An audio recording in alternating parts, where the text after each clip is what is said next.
Paano magpalit ng username sa Messenger at ano po ba ang purpose ng username sa ating mga Messenger? Punta lang tayo sa ating Messenger.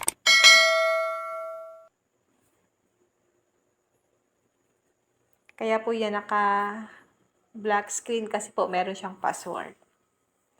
Click 3 lines. Click settings icon. Click username. Click edit username.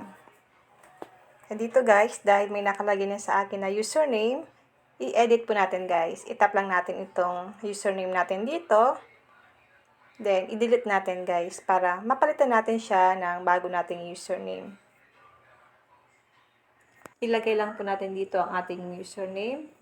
Kaya tayo guys, naglalagay ng username para madali tayong mahanap sa ating messenger. Yun po ang pinaka-purpose ng paglagay natin ng username.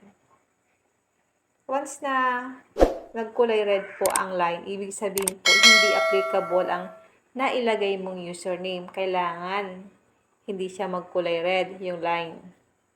Halimbawa guys, yun sa akin. Nagre-red siya, ibig sabihin hindi na siya available yung username na yan.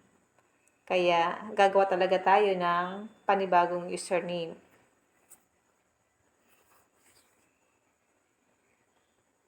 Kapag nagre-red, pwede mo siyang dagdagan or pwede mo siyang bawasan yung username.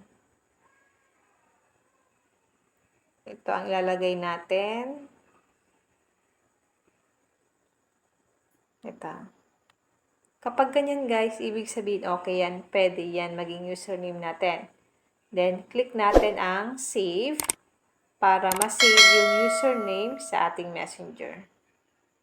Ganun lang guys ang gagawin nyo sa mga nagtatanong dyan kung paano mag-edit ng username o kaya kung paano maglagay ng username.